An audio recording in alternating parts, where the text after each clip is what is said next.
Welcome to Conversations with Lauren and Ali, where we bridge all things in the spiritual and human experience. This is a space where raw honesty meets higher truth, where personal stories open doors to deeper self-awareness, and where the messy, magical journey of being human is honoured as a sacred path of awakening. So, take a breath, get cozy, and join us in today's conversation. Yeah, so sorry, I'm just a bit revved up. No, it's fine. It's fine. Yeah, and I mean, this is life sometimes, isn't it, as well? So we can want to do the things that we want to do, and that not everybody's going to cooperate in our no, world, whether it's your family or it could be, work co-workers or whatever. But I think there's always something, and there's always a lesson, unfortunately, isn't there? there is. And it reminded me of, like, I think it was something that you said last week, or about being able to still, like, not even just hold a frequency, but just to not react, and hmm just hmm to try and stay calm and stay centered no matter what's kind of happening around you at that particular time. But when something like that happens, just No, I think that's the ultimate test, if you like, isn't it, in that environment? And you can only do the best that you can do. And the thing is too, we have to acknowledge how that feels. Like it's okay for you to feel the way you feel about that. Um, and I completely understand too that when it doesn't feel like there's respect for you or what you're doing, yeah, um, that can trigger a lot of things as well, can't it? yeah, yeah, it does. And it seems to be a little bit of it's an ongoing kind of thing for me, I suppose. It's just the Mhm. whole work from home thing, I think, because it's Yeah, home. yeah. Everybody, it's all, I can't just kick everybody out of hmm our house, because I have to work, or, but sometimes I need peace and quiet to be able to do what I'm doing or need to do. And it's just one of those things. Like, I've tried to explain it to the kids before, daddy's work's different. Daddy gets in the hmm car and drives away to a workplace, hmm but mummy's work is here at home. hmm hmm It's just, yeah, Yeah, but this is like we were talking about last week, some of the things that crop up with the nature of what we do, like how we work. And while it's a blessing to be able to work from home and the flexibility that that brings, but that also comes with some other complications. yeah, Um, yeah, it was interesting that you're talking about this because I had a in-person client yesterday who said to me, how do you go with school holidays? Like, how do you go working from home with school holidays? And I said, well, my daughter's now 18, so her life is a little bit different, and she has actually gone away for a couple of days. So I said, it's actually it feels like a relief in a sense of I don't have to be worrying about what she's doing, what you can hear, and juggling all of the pieces. Um, and I said, it's so funny. I said it was such a funny thing because it's always what I wanted to do so that I could be there for her and, and have that flexibility. But there's a whole nother side to it that you don't really think about um, as well. And I think that's kind of, it sounds like what you're experiencing at the moment too. yeah, And particularly because you're the young boys who are boisterous and who want to do the things. yeah, who are usually wrestling in the lounge room, which is just outside that door, or yeah, yeah, Mm, yelling, fighting, mm, yahooing as they do, and that's them. Like, and I'm cool with that, but yeah, yeah, sometimes it's definitely challenging. And I always, in the school holidays, sort of take a step back from work, and I make it clear to people that, it's mm, school holidays. I don't have the capacity to mhm, answer messages daily, and my calendar's closed for the yeah. majority of, nearly, this is the third week. Um, because I want to spend time with them too. I don't, Mm, want of to, course. Yeah, of yeah, course. yeah. Yeah. But yeah, sometimes it's just that family, that chaos, that Mm. the house when you have young kids, it feels like that sometimes. But Well, it kind of reminds me of what I was feeling last week, just in a different setting, of course. But it's finding the calm or your center in that chaos, isn't it? It's the how can we hold that field within ourselves while there is so much happening? And that's something like we've talked about relearning so many times, but I think that's something that we're constantly learning because we're actually not hardwired. The body's not hardwired for us to do that. Mhm. So they, yeah, when those opportunities come up, sometimes it can be a lot to actually try and do and hold. It is, but it's almost like it's when it's happening in your own home or within your own family Mm, unit, it's happening in this little world, isn't it? But when hmm. you think about it, we really are all relearning or remembering or recalibrating to being able to hold our frequency in a world where there's so Yes. much chaos, Yes. there's so much happening, Yeah. so much changing, and so much movement and polarity and all of the different things. Hmm. That's a big part of what we're doing, isn't it? Is really Hmm. trying to stay centered and stay neutral even and Hmm. find that 0 point and yeah, being able to navigate and regulate ourselves and our nervous system in a chaotic Hmm. world. Hmm. Yeah. Absolutely. And I think there's a lot that I have reflected on in regards to my experience from last week around how much we react personally, because I was reacting personally, and I really like there was such a big part of me that didn't care, not in a oh, how do you say that? But not in like a turned off way, but it was just like there was neutrality there. There was neutrality around whatever it was, but how instinctively there was this desire from my mind or my ego to make it personal. Um, I think I shared with you how I felt like I was invisible, like nobody was actually listening to me, like I could actually see I would say something and nobody would engage, like take take me into the conversation. And so there was that time, I think, prior to when we spoke last week, where I was starting to react to that. But then after being able to have you help me come back into my center, I realized that I was taking things personally that really didn't um, matter. They really weren't Yeah. personal. And when I zoomed out a little bit, instead of being in that micro, like right in it, and I zoomed out and I was like, oh, I can see what's going on here. And I was looking at everybody with different eyes and able to really sit in that presence so much more easily. But sometimes it's hard to actually pull ourselves out of it, isn't it? And that's why maybe we have these conversations or we have the connections with people where we're sharing in a safe space to be able to see that, because I don't think I would have seen that had I not had that conversation with you. Um, and recognized, like I know we talk about the pause every week, but I feel it so like I'm in anything that's coming up, in anything that I'm doing, in any conversation, I feel like we're talking about that on so many different layers.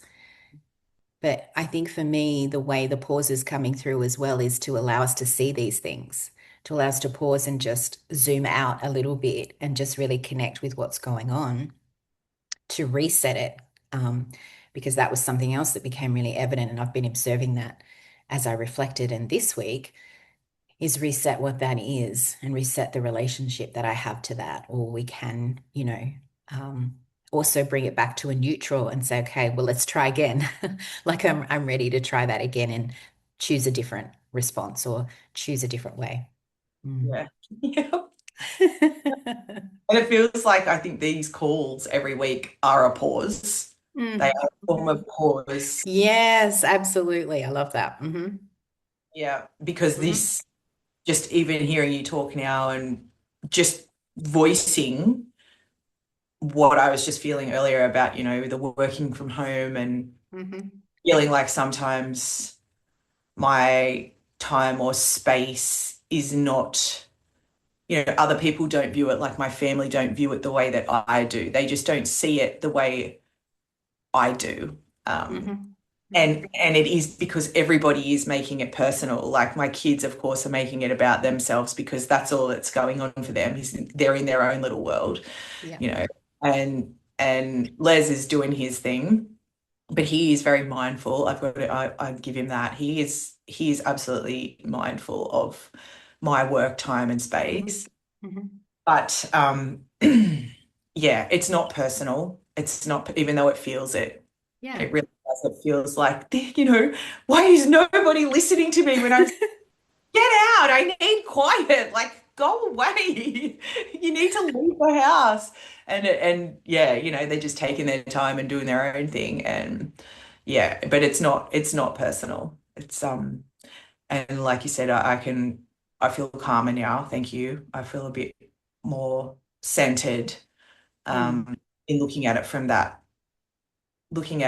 perspective, and then also seeing, okay, I am being shown that here Hmm. at Hmm. this more intimate sort of Hmm. level in front of my Yeah. face, but it's really something that's happening, and schooling us for what's happening at a much bigger level. Absolutely. Yeah. Absolutely. Mm.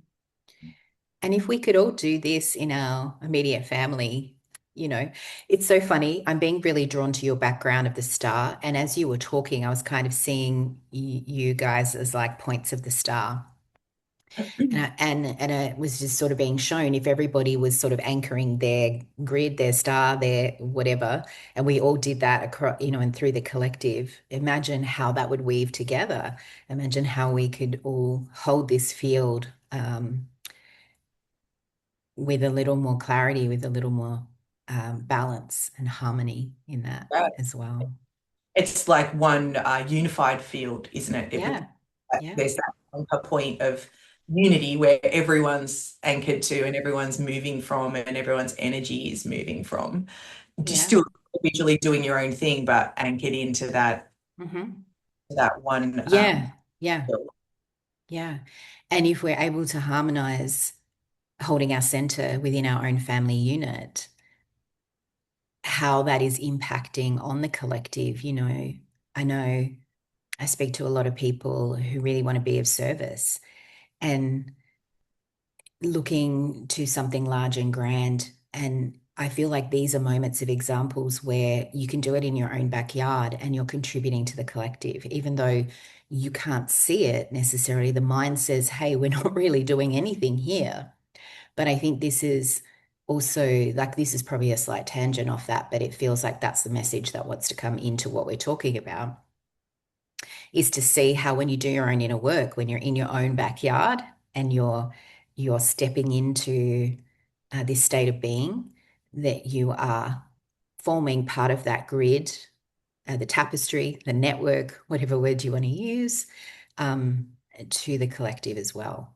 So you're Yeah. actually being of service to the collective through your own personal experience. Yes. Yes. And that has been brought to my attention. Like I even wrote a post yesterday that I haven't shared yet that's got a very similar message about you might feel like you're doing nothing, but you're actually doing everything that you need to do, Mhm. And I had a clearing done by a friend of mine a couple of weeks ago. And she said something in it that really hit me too, because, sometimes I find myself in this space of, with my light work, because I keep feeling these pauses coming in. I have Yeah. for nearly 12 months, these times where I'm like, you know what? I just need to stop and I just Mhm. need to re-anchor into what I'm doing and what I'm supposed to be doing and the way I'm supposed to be serving, the way my soul really wants to serve because it's changing.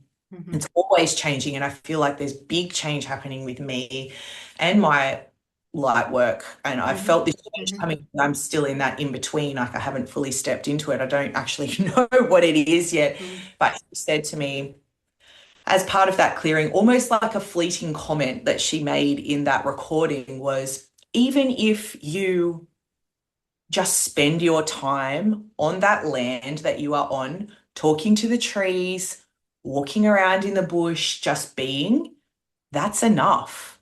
Like you Mm, are you living that frequency and just mhm, being in that frequency, that's enough. Like you're contributing, mm. and I was like, wow, yeah, exactly. Yeah, that's incredible. I love that. And I think that's the thing that we forget is that it can be as simple as that. Yeah. Because the misnomer about a purpose, a sole purpose, I think still keeps us searching for something.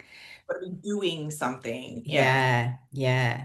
So yeah, the doing, the seeking, Mm. the pushing and striving for something. And I see a lot where that also just deepens that separation. It deepens the unworthiness because people feel like, I don't know what I'm supposed to be doing. I don't know if I'm on the right path. And sort of floundering around. But if we hone it right back into this, just the state of being and doing whatever we feel called to do, being in our authenticity, just being who we are, how much difference that can make and Yeah. how that might simply be the purpose, really, isn't it? Yeah. Yeah. I struggle with the words mission and purpose, soul Mhm. mission, soul purpose. But sometimes there's just, I feel like there's, and I use those terms because sometimes there is just no other way to Yeah. describe it. And I do believe that we all do have a unique, like, I think we have a collective purpose, and I think that we all Hmm. have our own unique purpose that involves our own unique magic, our own unique gifts, our own unique medicine. We're all different. Hmm. And we Hmm. all have something here, that we have to share, however that looks. It doesn't have to be in a spiritual way or like through light work. It can be just by being who we are, like you said, being in our authenticity, and it can be in any role. Like it doesn't have to be something spiritual, but um yeah, I think sometimes we get caught up in that, don't we? Of what am I supposed to be doing? Hmm. What is my mission? What is my purpose? Whereas if we just allow ourselves the time to just be, to Hmm. just be, um, the flow, it will flow through us. Like if there is something, specific that our soul is calling us to do, that's the time when it's going to make itself known, isn't it? When we're in that Absolutely. Hmm. state. Hmm. Yeah, I Yeah. love that. I love that. And it feels like this is where the pause plays an important role as well, because what I'm hearing there is the pause helps us to actually access a state of being, because that's also not how we're hardwired to be quite often. And we've spoken about this for years, but the way that your childhood or the environment has impacted the nervous system and the hardwiring about the way we respond to life. And it feels like the pause is speaking as a consciousness in itself at the moment to me around the support that it's offering to help us land in that state of being and to know, oh, okay, I can be here without having to do anything, and learning to feel safe in that space. And I mean, you even said a moment ago, feeling like you're in that continual pause. And I remember that too. I remember having periods of that. And I think some of that is part of like allowing the reset, isn't it? Or the recalibration to the way in which you show up in your state of being with what that is. So we think that yes, we we have been yapping about the pause for a few weeks now, but it's so layered to me. And I think it's probably wanting to be known as a piece of that foundation, a piece of the foundation that is helping us to anchor into our state of being, anchor into our presence, anchor into our bodies, to anchor into the present moment. That's where we do all of that, is in that moment of pause, isn't it? Yeah. Yes. Yeah, you just nailed it. And I love what you just said, that the pause is almost speaking to you like it's like a consciousness itself. It's like an entity all of its own. And when you were saying that, it was like I could see the energy of it. Yeah. And like it's the pause, like we just call it that state of consciousness. It is a state of consciousness, and it was like I could see the energy holding, like it was literally, okay, I am the consciousness that is holding space for you right now. Like I'm Hmm. holding here. So you can feel, like you said, safe, comfortable. Hmm. Whatever needs to recalibrate, whatever needs to shift, whatever needs to happen can happen, whatever needs to anchor. Hmm. Yeah, and I think that I was also hearing that I'm not getting the message. I haven't been getting the message. And that is why maybe whoever's listening to this hasn't been getting the message either. Because that's why this keeps coming up week after week. Hmm. Is the power of this, like the power of this. And it's actually, like you said, a state of consciousness that wants to be embodied. We need to become familiar with it and feel safe in it. And Hmm. yeah, it is a frequency that wants to be known in our field and feel familiar in our field so we can Yeah. into it whenever it arises and goes, hey, I'm here to hold you right now, that we just relax into it. We don't stress out and freak out and go, oh, I'm disconnected from my channel, or I don't know what to do. Yes. I'm lost. All Yep. of those things. Then the doubt creeps in and all of the things that pop up. Um, yeah. Yeah, definitely. I didn't say this, but I'm going to say it now because of what you just said, that after I spoke into that, I felt this like massive like cheer, like hallelujah, as if we got it, as if we landed on it. They've heard it. They've heard. And Maybe we I'm won't. just really, yeah, and I'm just really leaning in and feeling that pause, and so I invite anyone that's listening to just take a couple of breaths in this moment and just really feel into that. It's like for me, what I was feeling was like a large lotus flower and kind of wrapping up and around and holding. And so connect with the pause consciousness in whatever way it feels resonant for you, but feel that, just breathe into that and feel that support as it's holding you, it's holding us, as it's becoming part of that foundation as we navigate this time where we are re-emerging, we are resetting, we are recalibrating. We're hearing so much about new human, new earth consciousness. So there's so much that is shifting on such a deep level, that of course we need space for that to occur. Mhm. Maybe Yeah. time for that to occur. Because if we think about the way the mind the mind grips to time, it feels like we need to mention time just for our mind's sake, that it's okay to have downtime. It's okay to be in pause more often than action, Yes. because there is so much powerful work that is happening under the surface. Mhm. And I feel like the moment, if I think about the way I connect to it as well, and I'm reflecting on a conversation I had with a client last night, that as soon as you go, oh, okay, I'm just going to really let go here. Okay, I know I don't need to do anything. You really surrender, is when everything starts to change. So as you said, it's like we weren't getting the message, and maybe we just haven't surrendered into that enough to allow it to really drop. And then for um, the next step, the next opening, the aligned action to come forward as well. Yes. I'm hoping that in those moments there where you sort of articulated what it felt like and it looked like, and actually describing it as a consciousness, and I was able to see it too, like the Mhm. expansion, that now we've truly witnessed it, do you Yeah. know? And Yeah. that it can do its thing. And I Hmm. think all of that, what you just said, it weaves back in, even with what we were speaking about at the beginning of remaining centered and coming back to our center, even when we are finding ourselves in the pause, Mhm. not just when we're feeling the chaos that's happening around us and trying to, Mhm.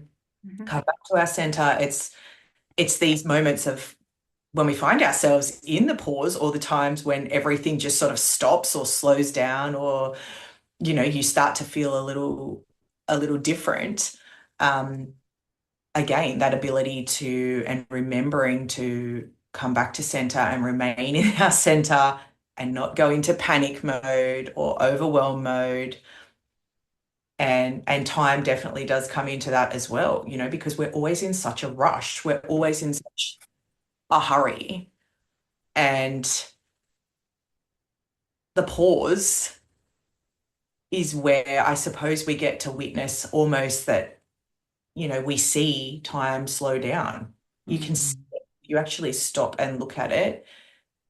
You can see everything and you can feel everything slow down because it needs to. Mhm. Mhm. I love that. I love that.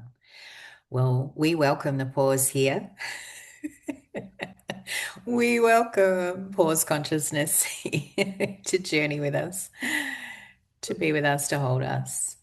And I just feel like acknowledging, the acceptance of with love and with gratitude for me anyway, personally, because I really felt something shift and drop in when we did that.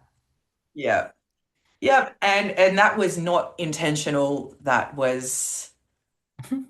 just arose in this conversation, didn't it? And like you said, Mhm. it's something we've been speaking about for weeks, 3 weeks or something it's been coming up for, Mhm. maybe even Mhm. 4. Mhm. But this was that pivotal point where we Mhm. actually saw it, felt it, acknowledged it, and hopefully integrated that. Hopefully. Do you mind if I speak a little light language? Because I feel like some coming in then and I feel like I need to express it because it's like really compressing, compressing my crown. Noia aniara sun ero hina kia shuya de kia anore zamutiara quesikotia yarkishikatiara mosiana. Lona kia te kia sore mosiana kia aro ya mosiana kia shoyana. Lo ya mosia de kia shoko yana ese totiara kosia mosiana.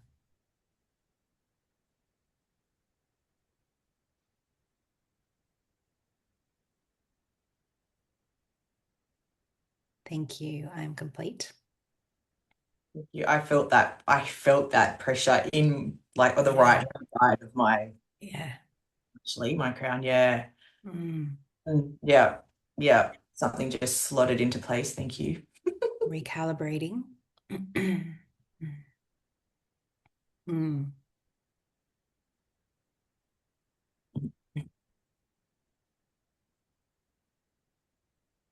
I feel like we need to pause in this moment. So I I feel felt like silent. there was a pause. There was a pause.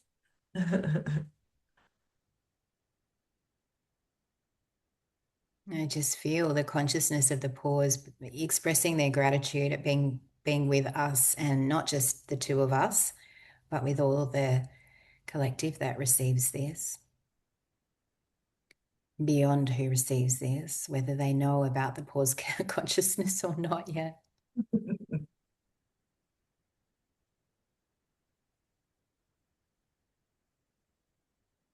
It almost feels like a request to open through the crown, to open to the crown, to the heart, to allow the pause consciousness to enter, to allow ourselves to receive. Because this is we've been receiving and we've been noticing it, but we've not been receiving it, if that makes sense. Like we needed to open up to really allow ourselves to take it in. I think that light language just brought that in for me. Anyway, I felt Mm-hmm. my head, and then straight after that, I felt it in my heart, and it's like I could see Mm-hmm. butterfly wings open up from my heart space. Mm-hmm. So I it love went that. directly to my heart, and then the Mm. butterflies opened up. Yeah, thank you. Thanks. That, Ali. Thank you for joining us in this space of truth, reflection, and connection. If today's conversation stirred something within you, we invite you to sit with it, journal on it, or share it with someone who walks the path of self-awareness too. These conversations are living transmissions, and we are so grateful to be on this journey with you. Until next time, remember your human experience is sacred and you are never walking alone. With love, Lauren and Ali.